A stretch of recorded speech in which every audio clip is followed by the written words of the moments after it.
Amen, amen. Donc oui, merci, pasteur, pour ce privilège. Clairement, moi, c'est peu importe où je parle de Dieu, peu importe où je suis, peu importe comment, que ce soit une minute, que ce soit devant une personne, c'est un privilège de parler de Dieu. C'est un privilège de parler pour le Seigneur et d'être un instrument pour Dieu. Et donc merci, pasteur, d'avoir été conduit, parce que oui, avant qu'il m'appelle, j'avais reçu une heure ou deux avant, quand j'étais dans ma méditation avec la parole, quelque chose, une révélation par rapport justement à la Sainte Seine. Donc tout est conduit, et je vois encore aussi que nous avons un même esprit par rapport à ce que le prophète a prié, par rapport à ce que pasteur, surtout au niveau de l'introduction, a parlé. Je pense que l'Église est dans un temps qu'il doit comprendre. Et on est un peuple prophétique, n'est-ce pas ? Nous avons le Saint-Esprit, nous avons l'esprit des prophètes sur nous, et comme le prophète le dit souvent, nous devons être un peuple prophétique et savoir dans quelle saison nous sommes, afin de pouvoir savoir comment agir, comment faire, et comment ne pas être surpris, comment ne pas être en retard, comment ne pas être influencé et subir les événements, subir les environnements que nous avons, mais plutôt de l'influencer et de l'assujettir et de rentrer justement dans notre destinée. Et justement, j'aimerais vous parler de quelque chose que le Seigneur m'a mis à cœur de vous dire, et de surtout dire à l'Église. C'est parce que depuis 1 semaine et demie à peu près, le Saint-Esprit me met dans mon esprit, me fait résonner le mot préparation. Vraiment le mot préparation. Et il faut se préparer. Vraiment, je veux vous le dire, l'Église de Christ, le corps de Christ doit se préparer. C'est le temps de préparation. Depuis la rentrée, là, il y a vraiment un temps de préparation. Mais c'est pas une préparation où lambda, c'est pas une préparation comme on voit, où on est assis, on attend depuis que depuis que Jésus-Christ a fait ce sacrifice, qu'il est revenu, qu'il a dit je vais revenir. Là, il revient très prochainement. Il revient réellement prochainement. Et donc, nous devons vraiment comprendre que nous sommes dans un temps de préparation. Et nous devons bien nous préparer. La Sainte Seine nous rappelle que Jésus-Christ a fait son sacrifice à la croix, a tout accompli une bonne fois pour toutes, nous a donné sa grâce, nous a fait par cet acte d'amour, nous a donné accès à la vie éternelle, nous a sauvés, et ceux qui l'acceptent en tout cas sont sauvés, et on a la possibilité d'être libérés par son sang qui a coulé et son sacrifice à la croix, d'être libérés de la mort, du péché et de la mort. Et afin de témoigner vraiment d'une vie libre et d'une simplicité en Christ, pour témoigner vraiment de ce que Dieu a fait dans notre vie. Et on voit que désormais nous sommes devenus enfants de Dieu quand nous l'acceptons, que nous avons sa nature, et que tel il est, tel nous sommes. Que nous devons marcher par son esprit qui nous a été donné, et avec puissance. On a parlé de puissance, on a parlé de feu tout à l'heure, et on a parlé de lampe. Et nous devons être l'Église qui éclaire pour pouvoir que Jésus-Christ se pose sur cette terre. Nous devons nous éclairer afin qu'il puisse venir, afin que nous puissions préparer le chemin. Nous sommes vraiment dans un temps où clairement, il nous rappelle par cette Sainte Seine, oui, quand on prend cette Sainte Seine, il nous rappelle de son sacrifice, il nous rappelle de tout ce qu'il a fait. Et c'est comme ça qu'on la prend souvent. Mais nous devons désormais prendre cette Sainte Seine encore plus. Oui, nous rappeler de ce qu'il a fait, mais de son retour. Quand nous prenons cette Sainte Seine, quand nous mangeons son corps, quand nous buvons son sang, bien sûr imagé de manière spirituelle, nous devons prendre la conscience désormais que nous devons nous préparer à son retour. Comme le dit Jean le Baptiste, il dit préparer le chemin à la venue du Seigneur, et parce que cette Église doit briller, comme je le disais. On est une épouse glorieuse, nous devons être une épouse glorieuse. Comme on voit de manière imagée, les avions, quand ils sont en pleine nuit, ils sont éclairés pour pouvoir se poser. Nous devons être ces lumières, ces lampes qui sont éclairées, qui brillent pour pouvoir justement que le Seigneur vienne se poser, préparer son chemin. Nous devons être cette Église glorieuse. Il n'est pas dit dans la parole de Dieu il dit, quand il va revenir, où trouverai-je la foi ? Où trouverai-je la foi ? La parole ne dit-elle pas dans Acte 1 que vous recevrez une puissance ? La parole ne dit-elle pas que le royaume de Dieu ne consiste pas en parole, mais également en puissance, et surtout en puissance ? Cette puissance, c'est le Saint-Esprit, c'est le feu du Saint-Esprit. Et ce chemin que nous devons préparer, c'est d'être une épouse embrasée pour Jésus. D'être une épouse qui brille, une épouse qui impacte cette fin des temps. Pour être prêt à ce réveil et au retour de notre mari. Nous sommes l'épouse. J'aimerais qu'on prenne dans Luc Luc 22, et justement, pasteur, tu l'as pris juste avant. L'Esprit est incroyable, le Saint-Esprit. Il est dit, le jour des pains sans levain, où l'on devait immoler la Pâque, arriva et Jésus envoya Pierre et Jean en disant, allez nous préparer la Pâque, afin que nous mangions. Et ils lui dirent, où veux-tu que nous la préparions? On peut voir déjà, sur le premier verset, qu'ils disent, allez nous préparer la Pâque. Donc comme je l'ai dit, la Pâque, c'est Jésus-Christ, c'est l'agneau immolé. Et du coup, on se rappelle en mangeant cette Sainte Seine, que voilà, il leur a annoncé prophétiquement qu'il allait se sacrifier. Ensuite, on voit, voici, vous serez entrés dans la ville, vous rencontrerez un homme portant une cruche d'eau, suivez-le dans la maison où il entrera, et vous direz au maître de la maison, le maître te dit, où est le lieu où je mangerai la Pâque avec mes disciples? Et il vous montrera une grande chambre haute. Il vous montrera une grande chambre haute. Qu'est-ce qui se passe après son sacrifice? Il dit, prophétiquement, il annonce là que la chambre haute, à la Pentecôte, vous allez recevoir le Saint-Esprit. Attendez, préparez-vous à attendre le Saint-Esprit. Et ensuite, plus loin, il dit, j'ai désiré vivement manger cette Pâque avec vous avant de souffrir, car je vous le dis, je ne mangerai plus avant de souffrir, car je vous le dis, je ne mangerai plus jusqu'à ce qu'elle soit accomplie dans le royaume de Dieu. Et ayant pris une coupe, il rendit grâce et dit, prenez cette coupe et distribuez-la entre vous, car je vous le dis, je ne boirai plus désormais du fruit de la vigne jusqu'à ce que le royaume de Dieu soit venu. Il écrit dans Matthieu 26, 29, je vous le dis, c'est plus précisé, je vous le dis, je ne boirai plus du fruit de la vigne jusqu'au jour où j'en boirai du nouveau avec vous dans le royaume de mon Père. Il annonce prophétiquement son retour.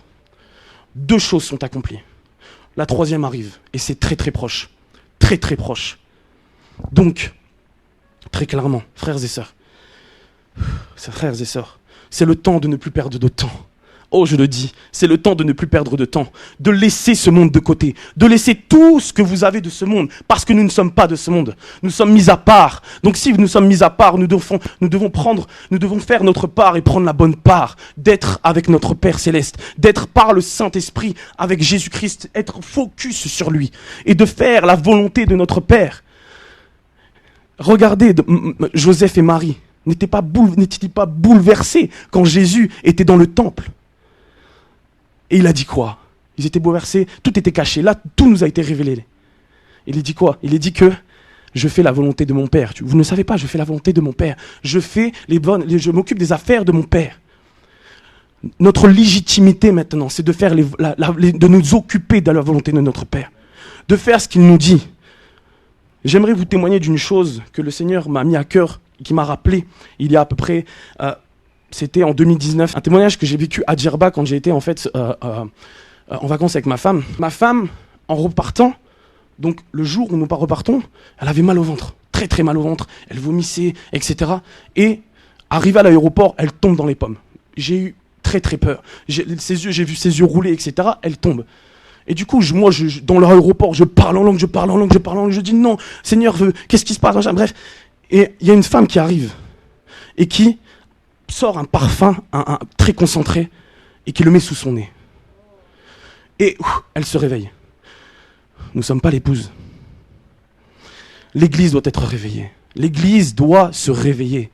Et comment faire pour que l'Église soit réveillée? Nous devons être le parfum de bonne odeur, afin que nous puissions, en fait, nous qui sommes appelés, nous qui devons nous réveiller, que nous puissions emmener cette Église à se réveiller, comme ma femme s'est réveillée avec ce parfum. Et ensuite, de pouvoir comme le pasteur l'a dit, de montrer cette lumière en face, de pouvoir amener ce monde à être aussi un parfum de bonne odeur, afin de préparer la venue du chemin, le chemin du Seigneur, afin qu'il puisse se poser. Ne soyons pas en retard, je vous en prie, ne soyons pas en retard.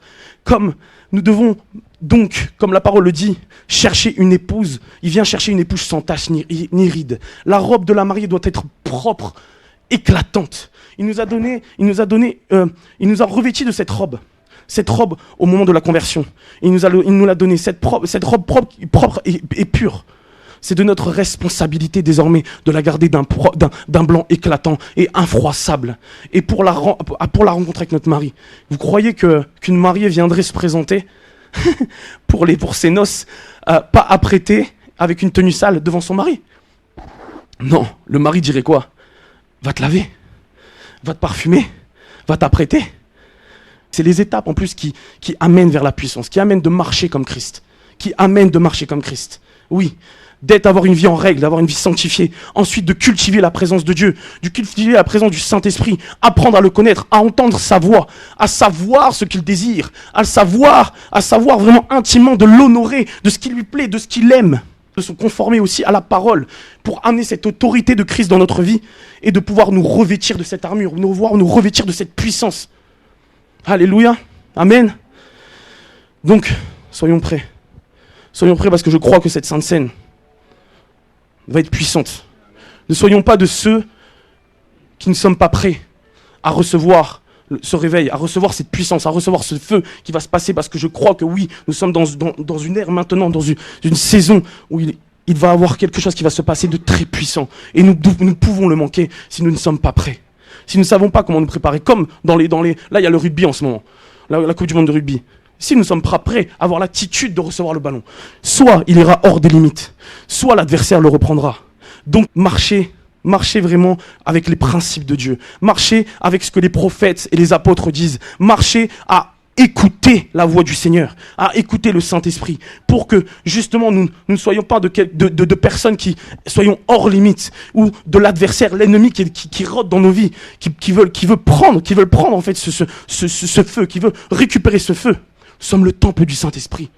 Nous sommes le temple du Saint-Esprit. Nous devons nettoyer cette maison et laisser propre cette maison. Donc, maintenant, levons-nous. Mettons-nous dans la présence de Dieu.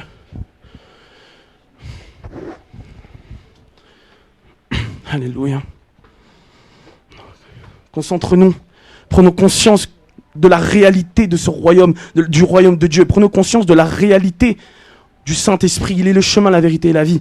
La réalité, c'est lui la réalité. Tout découle du monde spirituel dans le monde physique. Vraiment, prenez conscience. J'aimerais vraiment que vous puissiez, quand je vais prier, recevoir quelque chose que peut-être Dieu a mis en moi, afin que vous puissiez avoir ce feu, que cette puissance puisse venir, que cette onction qu'il m'a donnée puisse vous toucher, vous impacter, et que vous puissiez avoir cette semence qui grandit ensuite, afin de l'entretenir et porter du fruit. Amen.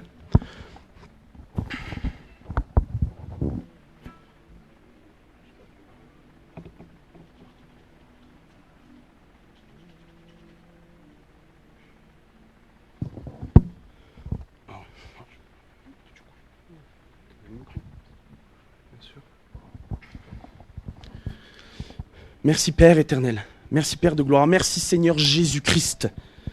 Merci Seigneur de t'être sacrifié pour nous à la croix. Merci, nous nous rappelons Seigneur, oui, en mangeant Seigneur, nous sommes le corps de Christ. Ce pain est l'image de ton corps. Ce pain est l'image de ton corps. Ce corps qui a été meurtri, Seigneur, sur le chemin de la croix, qui a été percé à la croix, Seigneur. Et je proclame que, Seigneur, oui, tu as dit, Seigneur, que nous avons cette santé divine. Tu as dit que par ces meurtrissures, nous sommes guéris. Je décrète et déclare dans le nom puissant de Jésus-Christ que quand nous mangerons cela, Seigneur, déjà, nous serons unis parce que nous sommes le corps de Christ. Et par cette intime communion que nous allons faire avec toi, par ce repas, Seigneur, ce plus beau mets qui existe dans le monde, je te prie, Père éternel, que Seigneur, tes enfants puissent, Seigneur, manger cela et qu'ils puissent porter du fruit. Qu'une semence puisse faire pousser un fruit en eux et que tu puisses réveiller, Seigneur, les réveiller leur conscience, que tu puisses, Père, les amener à manifester cette santé divine, cette gloire, Seigneur, le gloire de cette seconde maison, cette église que tu dis que tu reviens, qui sera glorieuse, Seigneur, afin de préparer ton chemin. Merci, Père éternel.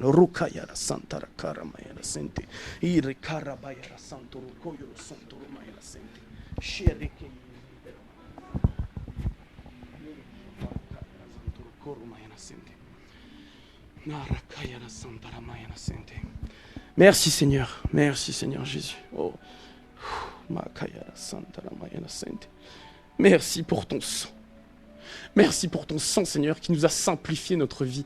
Merci pour ton sang qui nous a libérés du pouvoir du péché et de la mort, et des griffes du malin. Je prie, Père, que, Seigneur Jésus, que ta grâce Que tes enfants puissent être sous ta grâce, que ton Église puisse être sous ta grâce, qu'ils ne soient pas à côté, au-delà et hors des limites, afin que le Seigneur, l'oiseleur, afin que l'ennemi, afin que le malin ne puisse pas les attraper, afin que Seigneur, cette onction, cette Église de gloire, cette lumière, ces lampes que nous devons être, Seigneur, cette préparation, Seigneur, à ta venue, puisse se faire là, bientôt. Je le crois que c'est le temps et nous nous préparons et que ce soit, Seigneur, de manière authentique, sincère, non pas pour juste être ministre, non pas pour juste être homme de Dieu, non pas pour juste, Seigneur, nous montrer, mais pour te montrer. Pour te montrer, Seigneur. Je prie, Père, que par ce sang, Seigneur, il soit renouvelé. Par ce sang, Seigneur, il puisse boire de cette dernière alliance, comme ton pasteur l'a annoncé. Celle qui dure, parce que oui, elle dure. Toutes les choses dans ce monde sont éphémères, mais Seigneur, avec toi, elles sont éternelles. Seigneur, aide-nous à nous laver. Aide-nous, Seigneur, à être un parfum de bonne odeur. Aide-nous, Seigneur, à revêtir ta puissance, afin que, Père éternel, nous soyons celles que tu désires. Nous soyons une épouse, Seigneur, qui cherche à te plaire. Nous soyons une épouse, Seigneur, qui soit apprêtée de ses plus beaux vêtements, de cette plus belle robe, Seigneur. Merci, Saint-Esprit. Merci, Seigneur Jésus. Oh, Sharabaya la Santa Karamaya la Sainte Rekeye. Rakaya Rabaya la Sainte Remeye le Sainte Rekeye Remeye le Sainte. Merci pour ceux qui sont sur les réseaux aussi. Je crois qu'ils sont au partage également. Parce qu'ils se connectent, parce que ce repas est spirituel. Je crois qu'ils se connectent, Seigneur. Alléluia. Et qu'ils ont droit à ta guérison. Qu'ils ont droit, Seigneur, à être resplendis et briller, Seigneur.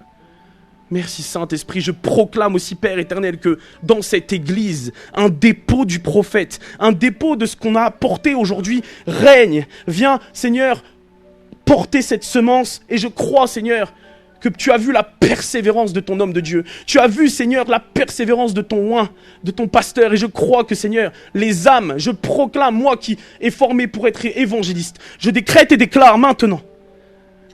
Je décrète et déclare maintenant que je crie, Père, à toi, que les âmes rentrent, que les âmes remplissent cette église, qu'ils puissent avoir, Seigneur, non plus du lait, mais des choses solides, et qu'ils puissent, Seigneur, être rassasiés, ne plus être dans le désespoir, mais dans l'espoir, ne plus être dans la tristesse, mais dans la joie, ne plus être, Seigneur, en manque d'amour, mais qu'ils puissent connaître l'amour parfait qui est toi, Seigneur.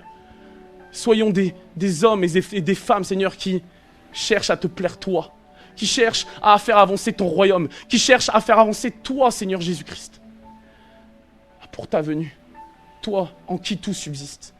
Merci, Seigneur Jésus-Christ. Amen, amen, amen. Alléluia.